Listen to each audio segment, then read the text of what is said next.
happiest Holi to all of my dearest future followers.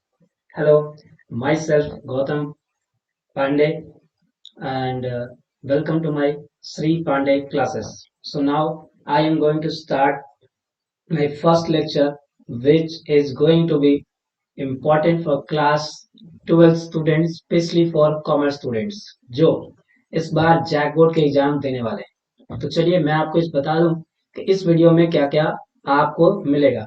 इस video में accountancy के 4 model sets के solutions मिलेंगे विथ एन गुड एक्सप्लेनेशन। अगर आप इस वीडियो को देखते हैं तो आपके लगभग 160 एमसीक्यूज के साथ साथ और भी बहुत सारे जो लगभग 200 से 250 एमसीक्यू जो है वो आपके दिमाग में चला जाएगा और आप इजीली 40 में से 35 इजीली 40 में से 35 इजीली स्कोर कर पाएंगे आप अपने एग्जाम में। तो चलिए फिर शुरू करते हैं आज का लेक्चर।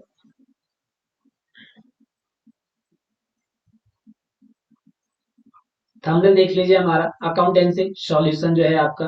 तो सबसे पहले मैं जैकबोर्ड के द्वारा जो एक सेट मॉडल जारी किया गया अकाउंटेंसी का, पहले मैं वो सॉल्व करके दिखाऊंगा और उसके बाद प्रोजेक्ट रेल कोडरमा डिस्ट्रिक्ट के प्रोजेक्ट रेल के तहत जो 3 मॉडल सेट्स अकाउंटेंसी के जारी किए गए हैं वो मैं सॉल्व करके दिखाऊंगा। सबसे पहले हम आ जाते हैं अपने जैक बोर्ड के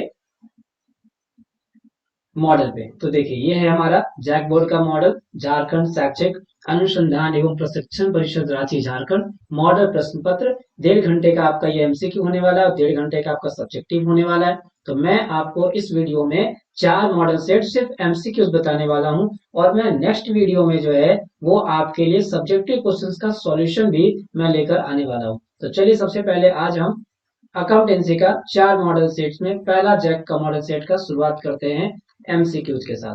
तो चलिए पहला सवाल है हमारा, which of the following is not a profit organisation, यानी ये कौन से ऐसी संस्था है जो लाभ न कमाने वाली संस्था है, लाभ न कमाने वाली संस्था है। तो देखिए कॉलेज जो है वो लाभ न कमाने वाली संस्था है, खेलकूद जो है स्पोर्ट्स क्लब जो है वो लाभ न कमाने वाली संस्था है। मारुति उद्योग, यहाँ पे क्वेश्चन पूछ रहा है कि कौन लाभ न कमाने वाली संस्था नहीं है। तो मारुति उद्योग जो है वो एक लाभ कमाने वाली संस्था है, तो इसलिए यहाँ पे आंसर जो है वो आपका सी हो जाएगा। तो यहाँ पे आपका आंसर जो है वो सी हो जाएगा, option number C. Next question, Jharkhand academic council is, Jharkhand academic council जो हमारा एग्जाम लेता है बोर्ड का, झारखंड बोर्ड का 8th का 12th का 9th का, उसका झारखंड एकेडमिक काउंसिल कहते हैं। तो वो एक कौन सा ऑर्गेनाइजेशन है, व्यापारिक संस्था है, गैर व्यापारिक संस्था है? जी ये एक गैर व्यापारिक संस्था है, इसका काम व्यापार करना नहीं है, इसका काम शिक्षण संस्थान को चलाना है।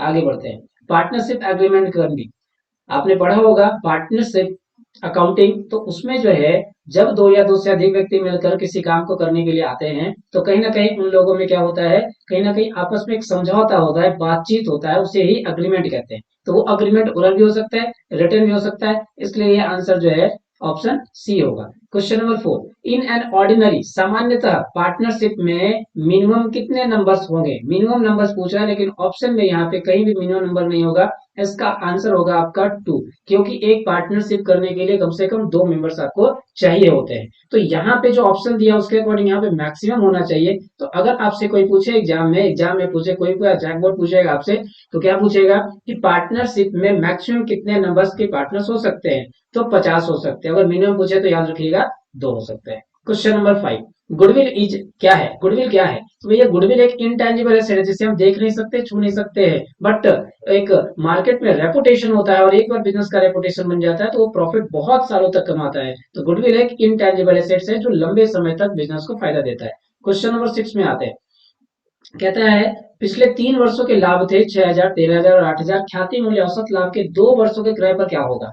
भाई प्रॉफिट ऑफ लास्ट 3 ईयर्स दिया हुआ है, द वैल्यू ऑफ गुडविल आपको कैलकुलेट करना है 2 ईयर्स के परचेज के बेसिस पे। तो आप जानते हैं कि गुडविल इक्वल टू जो है वो एवरेज प्रॉफिट के according average profit into number of years purchase होता है। तो यहाँ पे एवरेज प्रॉफिट कैसे निकलता है? तो आपको पता है कि एवरेज प्रॉफिट जो निकलता है वो total profit divided by number of years of profit not purchase into number year purchase. तो अगर हम इसको सॉल्व करते हैं तो टोटल प्रॉफिट 6, 13, 19 यानी और 8, 27 यानी टोटल आ गया 27,000। और तीन कितने साल का ये प्रॉफिट है? ये 3 साल का। 3 से डिवाइड कर देंगे और कितने ईयर परचेज का गुडविल निकालना, तो 2 इयर्स के बेसिस पे निकालना, यानी 2 इयर्स परचेज से मल्टीप्लाई कर देंगे।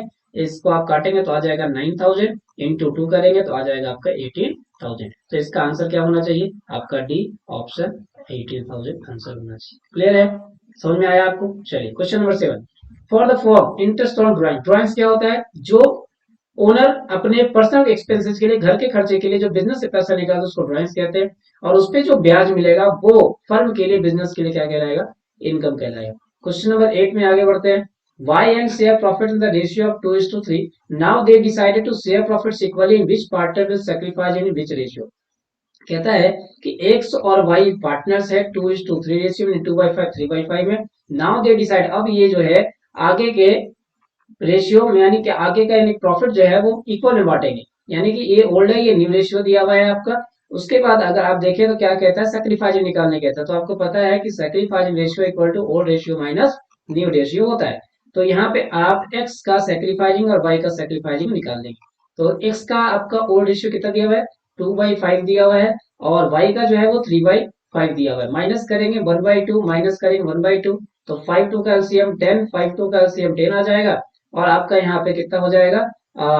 2 2 जा 4 -5 यानी -5/10। अब यहाँ पे है आपका आ गया यहाँ पे 6 -5/10 यानी 1/10। तो आप यहाँ पे सॉरी, यहाँ पे -1 होगा। हाँ, तो ये जब आपका, अगर आप सेक्रीफाइसिंग रेशियो का फॉर्मूला लगा रहे, old ratio minus new ratio, और अगर आपका कोई आंसर निगेटिव आ गया है तो वो आपका गेन हो जाएगा, और जो पॉजिटिव होगा वो आपका सेक्रीफाइस होगा। ये ध्यान रखिएगा। यही अगर आप गेनिंग रेशियो का फॉर्मूला लगाते हैं न्यू माइनस ओल्ड, तो उस केस में पॉजिटिव वाला गेन होगा और निगेटिव वाला सेक्रीफाइस होगा। तो यहाँ पे आपका आंसर क्या? वाई सेक्रीफाइस कर रहा है कितना? 1/10। और कौन? एक्स कर गया आपका गेन 1/10। तो आपका ऑप्शन सी सही है। Question number 9। Gaining ratio is calculated at the time of admission of a new partner, at the time of retirement of a partner, on the dissolution of partnership of. तो यहाँ पे याद रखिएगा कि gaining ratio जो calculate करते हैं वो पार्टनर जब रिटायर होता है उस केस में करते हैं, उस टाइम पे करते हैं। और जब सैक्रिफाइसिंग रेशियो कैलकुलेट करते हैं जब पार्टनर एडमिट होता है, यानी कि एडमिशन के समय सैक्रिफाइसिंग रेशियो कैलकुलेट करते हैं और रिटायरमेंट के समय गेन रेशियो कैलकुलेट करते हैं। ध्यान रखिएगा। तो इसका आंसर आपका बी होगा। Question number 10। A and B are partners sharing profits in the ratio of 5:4. They admit C for 1/5 share of profit. What will sacrifice ratio A and B? यहाँ पे आप मेरा एक ट्रिक याद रखेंगे। जब ओल्ड पार्टनर्स का शेयर दिया रहेगा, नए पार्टनर्स का नया शेयर दिया रहेगा, और कौन पार्टनर सेक्रीफाइस कर रहा है नए पार्टनर्स के आने के बाद ये मेंशन नहीं होगा, तो जो पुराना पार्टनर्स का ओल्ड रेशियो होगा वही आपका सेक्रीफाइसिंग रेशियो हो जाएगा। तो यहाँ पे आपका 5:4 आंसर हो जाएगा। समझ में आया? तो क्या बोले हम? ओल्ड पार्टनर्स का ओल्ड शेयर दिया रहेगा, नए पार्टनर का आपका नया शेयर दिया रहेगा, और सेक्रीफाइसिंग के बारे में कुछ नहीं बताएगा, तो ओल्ड रेशियो ही न्यू सॉरी सेक्रीफाइसिंग रेशियो हो जाएगा। Question number 11।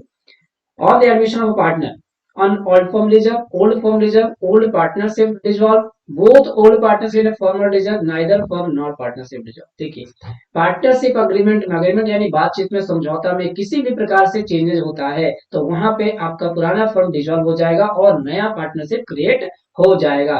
ठीक है? तो यहाँ पे आपका ओल्ड पार्टनरशिप जो है वो डिसॉल्व होता है, फर्म बंद नहीं होती है। पार्टनरशिप चेंज की वजह से फर्म डिसॉल्व नहीं होगा। एक पार्टनर एडमिट हो रहा है, यानी पहले से कुछ पार्टनर काम कर रहे, एक नया पार्टनर आ रहा है, तो उसकी वजह से फर्म नहीं बंद होगी, पुराना पार्टनरशिप क्लोज हो जाएगा, समापन हो जाएगा, नया पार्टनरशिप बनेगा। तो आपका इसका आंसर बी होगा। Question number 12। A B and C 5:3:2 के अनुपात में लाभ बांटते हुए साझेदार है। ए अवकाश ग्रहण करता है, यानी ए जो है वो क्या कर गया? रिटायर कर गया। तो कहता है फाइंड द गेन रेशियो। तो यहाँ पे भी आप मेरा ट्रिक याद रखेंगे कि अगर एक कोई पार्टनर रिटायर कर रहा है और अपना शेयर, यानी जो पार्टनर रिटायर करेगा तो कहीं ना कहीं जो उसका प्रॉफिट जो पहले वो बांट रहा था वो अपना प्रॉफिट किसको देके जाएगा? कहीं ना कहीं रिमेनिंग पार्टनर, बचे हुए पार्टनर्स को देकर जाएगा। तो अगर जो पार्टनर रिटायर करेगा और वो अपना रेशियो किसी को दे के जा रहा है, ये नहीं मेंशन होगा, तो ध्यान रखिएगा कि जो पार्टनर्स बच जाएंगे, यानी ए रिटायर करेगा तो कौन बच गया? बी एंड सी। तो इसका जो ओल्ड रेशियो होगा, यानी बी और सी का ओल्ड रेशियो कितना था? 3:2, यानी कि 3:2 ही हो जाएगा इसका न्यू रेशियो, और न्यू रेशियो ही हो जाएगा इसका गेन रेशियो, यानी इसका आंसर जो हो जाएगा वो आपका 3:2 हो जाएगा। ऑप्शन में है यस, ए आंसर। तो याद रखिएगा, ये ट्रिक मेरा।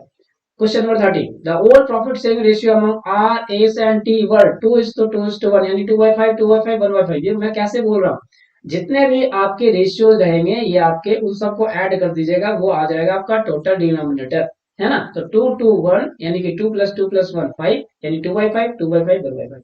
New profit share ratio after S retirement is 3:2 the gaining ratio. तो यहाँ पे देखिए ओल्ड पार्टनर्स का ओल्ड शेयर भी दिया हुआ है और जो पार्टनर जा रहा है उसके बाद बचे हुए पार्टनर्स के न्यू रेशियो भी दे दिए हैं और यहाँ पे आपको गेनिंग रेशियो कैलकुलेट करना है। बहुत आसान सवाल, आपको पता है कि new ratio sorry gaining gaining एक सेकेंड सॉरी, हाँ, तो यहाँ पे आपको पता है कि gaining ratio equal to new ratio minus old ratio होता है। तो यहाँ पे आप कौन रिटायर करें, एस रिटायर कर गया, तो आर और टी का गेनिंग रेशियो निकालेंगे, यानी आर का गेनिंग निकाल लेंगे और टी का गेन निकालेंगे। तो आर यानी न्यू रेशियो कितना है इसका 3:2 यानी कि 3/5 और इसका टी का है 2/5, माइनस घटा देंगे इसमें 2/5 और आपका 1/5। तो आपका यहाँ पे आ जाएगा 5 का एलसीएम 5 3 माइनस 2 यानी 1/5 और यहाँ पे आपका आ जाएगा 5 2 माइनस 1 1/5। डिनोमिनेटर कैंसिल हो गया, क्या बच गया 1:1। तो यहाँ पे आपका जो 13 का जो गेनिंग रेशियो होगा वो क्या होगा 1:1, यानी कि दोनों पार्टनर्स उसका शेयर गेन कर रहे हैं इक्वल फॉर्म में।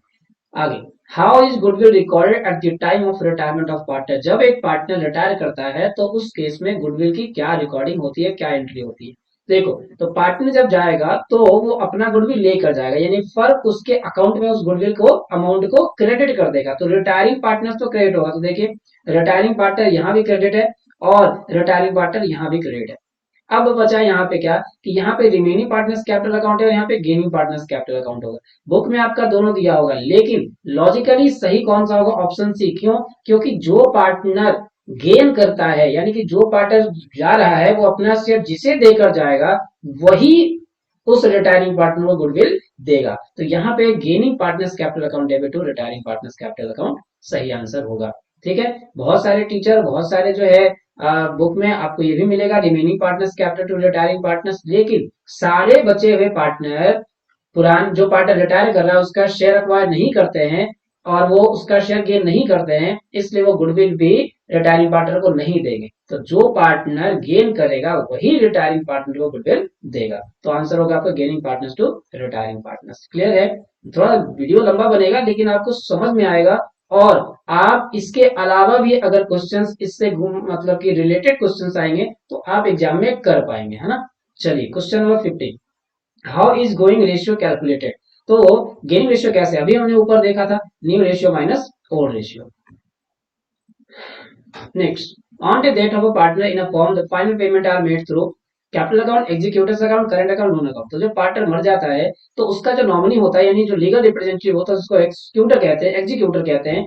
तो उसका जो फाइनल पेमेंट होता है वो एग्जीक्यूटर अकाउंट से होता है। Question number 17, revaluation account is prepared at the time of partnership में कोई भी चेंजेस आएगा और एसेट्स को रिवैल्यूएशन करना है, लायबिलिटीज को रीअसेस करना है, तो उस केस में आपको रिवैल्यूएशन अकाउंट ओपन करना होता है। तो एडमिशन के केस में, रिटायरमेंट के केस में, डेथ के केस में, तीनों केस में पार्टनरशिप में चेंज आता है तो यहाँ पे आपका revaluation account all of these सभी केस में बनेगा। Question number 18, current assets of the asset side of the balance sheet of a company include sundry debtors stock cash in hand all of these. भैया सभी record होंगे, सभी current assets में आए। Current assets का मतलब क्या हो, जिसे हम एक साल के अंदर कैश में कन्वर्ट कर सकते हैं। तो हमारे ये सारे जो है ये हमारे करंट एसेट्स है। Ideal liquid ratio, liquid ratio जो कैश के फॉर्म में है, वो एसेट जो कैश के फॉर्म में ही है, जैसे कैश, बैंक में पड़ा हुआ पैसा, चेक, ये सब सारे क्या है हमारे कैश के बराबर ही है। तो उसका जो रेशियो होना चाहिए वो आइडियल सबसे बेस्ट रेशियो कौन सा है 1:1। Next question number 20, formula of inventory turnover ratio. तो इन्वेंट्री टर्नओवर रेशियो का जो फॉर्मूला है वो है आपका option number A, cost of revenue from operation, यानी जिसको हम लोग सेल्स के नाम से भी जानते हैं, divided by average inventory. Average inventory यानी ओपनिंग, और इन्वेंट्री को स्टॉक कहते हैं, इन्वेंट्री यानी opening stock plus closing stock divided by 2 करेंगे तो आपका एवरेज इन्वेंट्री आ जाएगा। ये भी एग्जाम में पूछ सकता है, ठीक है, ध्यान रखिएगा। Average inventory equal to OPS plus यानी opening stock plus closing stock divided by 2। तो आपका क्वेश्चन नंबर 20 का जो ऑप्शन है आंसर ए होगा। Question number 21। कंपनी क्या है? तो भाई कंपनी एक आर्टिफिशियल लीगल पर्सन है, इलीगल पर्सन नहीं है, ये लॉ के द्वारा बनता है, लॉ के द्वारा ही खत्म होता है। तो कंपनी क्या है? एक आर्टिफिशियल लीगल पर्सन है। Question number 22। The medium number of members, medium नहीं, यहाँ पे पूछ रहा है आपका प्राइवेट कंपनीज लिमिटेड टू, तो यहाँ पे आपका मैक्सिमम नंबर पूछेगा, मीडियम नंबर कुछ नहीं होता, मैक्सिमम नंबर पूछेगा। The maximum number of members in of private companies limited to 200, है ना। तो एक प्राइवेट कंपनी जब आप ओपन करेंगे तो उसमें मैक्सिमम आप 200 मेंबर रख सकते हैं और मिनिमम कितने रख सकते हैं? 2 मेंबर्स रख सकते हैं, ध्यान रखिएगा। अगर आप पब्लिक कंपनी खोलते हैं तो उसमें आपको कम से कम मिनिमम 7 मेंबर चाहिए और मैक्सिमम आप अनलिमिटेड रख सकते हैं। और अगर आप एक 1 पर्सन कंपनी खोलना चाहते हैं तो उसमें मिनिमम भी 1 मेंबर होंगे और मैक्सिमम भी 1 मेंबर होंगे। तो देखिए यहाँ से आपका 2 से 3 एमसीक्यू बनेगा, ध्यान रखिएगा। तो इसका answer maximum number of members of private company limited to 200। अंशधारी शेयर होल्डर को क्या मिलता है भैया? शेयर होल्डर को डिविडेंड मिलता है, पार्ट ऑफ प्रॉफिट। डिविडेंड मतलब part of profit. Next, the portion of the capital which can be on the winding of the company called up. जब कंपनी वाइंड अप होती है, वाइंड अप का मतलब समापन होता है, यानी बंद किया जा रहा है, उस केस में उस समय कैपिटल का कौन सा भाग मांगा जाता है? तो भैया रिजर्व कैपिटल, क्योंकि रिजर्व कैपिटल रखा ही जाता है उसी चीज के लिए, जब कंपनी बंद होगी तो लायबिलिटीज का पेमेंट किया जाएगा। तो कंपनी बंद होगी उस समय शेयर होल्डर से कौन सा कैपिटल मांगा जाता है? रिजर्व कैपिटल मांगा जाता है, जो उनके पास छोड़ दिया जाता है। Next question, a company can issue its shares at a premium under which of the following section of the Indian Companies Act 2013। Company share issue करती है पार पे और प्रीमियम पे, डिस्काउंट भी करती थी, लेकिन कंपनी एक्ट 2013 आने के बाद जो है वो रिस्ट्रिक्ट कर दिया गया, मना कर दिया गया। तो प्रीमियम पे जो इशू करती है वो सेक्शन 52 बोलता है, और जो डिस्काउंट पे इशू नहीं कर सकती है उसके लिए 53 सेक्शन में बताया गया। तो ध्यान रखिएगा, प्रीमियम के केस में 52 मारना है आपको और डिस्काउंट के केस में 53 मारना है। क्वेश्चन नंबर सेक्शन नंबर याद रखिएगा 52 एंड 53। 52 premium, 53 discount. चलिए, share application account, share application हो, शेयर अलॉटमेंट हो, शेयर फर्स्ट कॉल हो, शेयर फाइनल कॉल हो, ये सारे जो है एक शेयर होल्डर को रिप्रेजेंट करते हैं और शेयर होल्डर एक पर्सन है और इसीलिए क्या होगा? हमारा एक पर्सनल अकाउंट होगा। Question number 27, right share issue to. Right share जो है वो हम एग्जिस्टिंग शेयर होल्डर्स को, एग्जिस्टिंग यानी जो शेयर होल्डर्स पहले से हैं हमारे कंपनी में, उन्हीं शेयर होल्डर्स को हम राइट शेयर इशू करते हैं। Balance of share for future account transfer, share for future account का जो पैसा होता है, जो बैलेंस होता है, वो हम अपने कैपिटल रिजर्व में ट्रांसफर करते हैं। फॉर फ्यूचर अकाउंट मतलब शेयर फॉर फ्यूचर अकाउंट जब शेयर होल्डर्स पैसा नहीं देता है, जिसे हम कॉन्सिनियर कहते हैं, तो उस केस में कंपनी उस शेयर होल्डर का पैसा फॉरफिट कर लेती है, शेयर फॉरफिट कर लेती है और उससे जो पैसा आता है उसको कैपिटल रिजर्व में ट्रांसफर कर देती है। Question number 29, debenture holders are the, debenture जो है वो कंपनी को लोन प्रोवाइड करते हैं और इसलिए वो कंपनी के लेनदार होते हैं, यानी क्रेडिटर्स ऑफ द कंपनी होते हैं। सो 29 का ऑप्शन नंबर सी। ऋण पत्रों पर ब्याज की दर होती है। भाई डिवेंचर जो है वो पब्लिक को इशू किया जाता है as a document, as an evidence loan certificate के रूप में, और बदले में उन्हें ब्याज दिया जाता है। और जो ब्याज होता है ना कि 12%, 20%, 15% होता है, वो फिक्स रेट हो सकता है और वो कंपनी फिक्स करती है कि डिवेंचर पे कितना पब्लिक को इंटरेस्ट प्रोवाइड करना है। तो ये कोई जो है वो फिक्स नहीं है कि 15 जो है 20 है 12 है, फिक्स रेट से मिलती है। कहीं ना कहीं कोई 9 भी हो सकता है, कोई कंपनी 10, नहीं, कंपनी अपने ऊपर, कंपनी के ऊपर डिपेंड करता है कि वो क्या रखेगी। तो एक फिक्स रेट से उसे डिविडेंड मिलता है। Question number 31, debentures are exhibited under the heading. Debenture जो है वो किसके अंदर लिखा जाता है? डिवेंचर एक लॉन्ग टर्म बोरिंग से, लंबे समय के लिए लोन लेने के लिए डिवेंचर इशू करती है कंपनी, तो ये लॉन्ग टर्म बोरिंग के अंदर में आएगा। Question number 32, profit on cancellation of own debenture transfer to, यानी कि डिवेंचर्स पब्लिक को इशू किया गया है और उसे उसके राइट्स को कैंसिल किया जा रहा है, तो उससे जो प्रॉफिट होगा वो कहाँ जाएगा? कैपिटल रिजर्व में। क्योंकि देखिए कैपिटल रिजर्व में वो सारी चीजें जाएंगी जो आपके लिए कैपिटल नेचर का प्रॉफिट है। कैपिटल नेचर का मतलब जो वन टाइम होता है, जो रेगुलर प्रॉफिट नहीं है, जो आपके बिजनेस रिलेटेड प्रॉफिट नहीं है, वो प्रॉफिट जो है वो आप कैपिटल रिजर्व में ट्रांसफर करते हैं, जो आपका रेगुलर प्रॉफिट नहीं है। So next question, a company had trade receivers worth rupees 1 lakh in 2020, 280 in 2021, by what percentage it has change. यानी कि 2020 में 1 लाख था ट्रेड रिसीवर्स यानी कि करंट एसेट्स, जो बिजनेस से उधार ले गए हैं कस्टमर्स, पैसा बोलते हैं, सामान ले गए हैं, वो फ्यूचर में पैसा ला कर देंगे, उन्हें ट्रेड रिसीवेबल्स कहते हैं, डेटर्स कहते हैं। तो 1 लाख था, अब 280 हो गया, यानी डिफरेंस कितना का आया? 180 का पॉजिटिव डिफरेंस आया। अब उसका परसेंट निकालने कहता है, तो 180 का परसेंट चेंज कितना हुआ है, तो 180 कितने पे चेंज हुआ है, 1 लाख से 180 यानी 280 हो गया, यानी 1 लाख से 180 का चेंजेज आया तो 280 हो गया, इंटू 100 कर देंगे तो परसेंट आ जाएगा। 2 जीरो से 2 जीरो कैंसिल होगा, 3 जीरो से 3 जीरो कैंसिल होगा, 180% आएगा, जो कि ऑप्शन में नहीं है। तो यह इसका आंसर 180% होगा। ध्यान रखिएगा, परसेंट चेंज का जब भी फॉर्मूला है तो ध्यान रखिएगा, जो भी चेंज आएगा डिवाइड करिएगा उसको बेस ईयर से यानी प्रीवियस ईयर, बेस ईयर यानी प्रीवियस ईयर का, और इनटू कर दीजिएगा 100 से, तो आपका परसेंटेज निकल जाएगा। Question number 34, in a common size statement the amount of net assets assume to be equal to 100। किसी भी अमाउंट को हम जब किसी से कंपेयर करते हैं, है ना, तो आप उसको 100 मानकर बना सकते हैं। तो ध्यान रखिए, कॉमन साइज स्टेटमेंट में 100 मान के चलते हैं। Debentures holder receive dividend, sorry interest. अभी शेयर होल्डर क्या रिसीव किया था, डिविडेंड, तो डिवेंचर होल्डर लोन देता है, तो क्या रिसीव करेंगे, interest. Question number 36, profit and loss statement. भैया प्रॉफिट एंड लॉस स्टेटमेंट को क्या कहते हैं, इनकम स्टेटमेंट कहते हैं। इनकम स्टेटमेंट यानी जो बिजनेस का प्रॉफिट और लॉस होता है। Question number 37, change in inventory. भैया ओपनिंग माइनस क्लोजिंग, और क्या होना है, ओपनिंग माइनस क्लोजिंग कर दोगे तो इन्वेंट्री में क्या चेंज आया पता चल जाएगा। जैसे अगर आप देखेंगे कि 20,000 है और अब जो है वो 30,000 हो गया है, यानी कितने का चेंज है, 20 माइनस 30 यानी 10 का चेंज आया है। क्लियर है। चलिए क्वेश्चन नंबर 38, रोकड़ प्रभाव विवरण। भैया ये तो याद करने की चीज है, कैश फ्लो स्टेटमेंट जो हम अकाउंटिंग स्टैंडर्ड 3 के अकॉर्डिंग पढ़ते हैं, तो ध्यान रखिए कैश फ्लो स्टेटमेंट जो है अकाउंटिंग स्टैंडर्ड 3 को रिप्रेजेंट करता है। क्वेश्चन नंबर 39, निम्न में कौन एक गैर रोकड़ मद नहीं है, पूछता है, following are the which of the following is not a non cash item, not a non cash item। तो भैया डेप्रिसिएशन नॉन कैश आइटम है, गुडविल रिटर्न ऑफ है, प्रोविजन फॉर बैड डेब्ट्स है, यानी कैश सेल जो है वो non cash item नहीं है। तो आपका आंसर जो होगा वो नकद विक्रय कैश सेल्स होगा। क्वेश्चन नंबर 40 में आते हैं, लास्ट सवाल है हमारा इस जैक बोर्ड का जो जारी किया गया है सेट 1 अकाउंटेंसी का, उसका लास्ट क्वेश्चन है MCQ. Payment of dividend will come under what type of activity while preparing cash flow statement. भैया पेमेंट ऑफ डिविडेंड, डिविडेंड किसको पेड करते हैं, शेयर होल्डर्स को। शेयर होल्डर्स को डिविडेंड क्यों पेड किए होंगे, कहीं ना कहीं उनसे पैसा रेज किए होंगे, और ये पैसा रेज करना कहां से, कौन सी एक्टिविटी में आता है, वो फाइनेंसिंग एक्टिविटी में आता है। पैसा रेज करना नहीं, पैसा पब्लिक से उठाना, तो फाइनेंसिंग एक्टिविटीज के अंदर में आएगा। तो क्वेश्चन 40 का आंसर जो है वो भी होगा। तो इस तरीके से आपका जैक का जो मॉडल है, उसका सेट 1 जो है वो 40 ऑब्जेक्टिव क्वेश्चंस आपके सामने मैंने सॉल्व कर दिया है।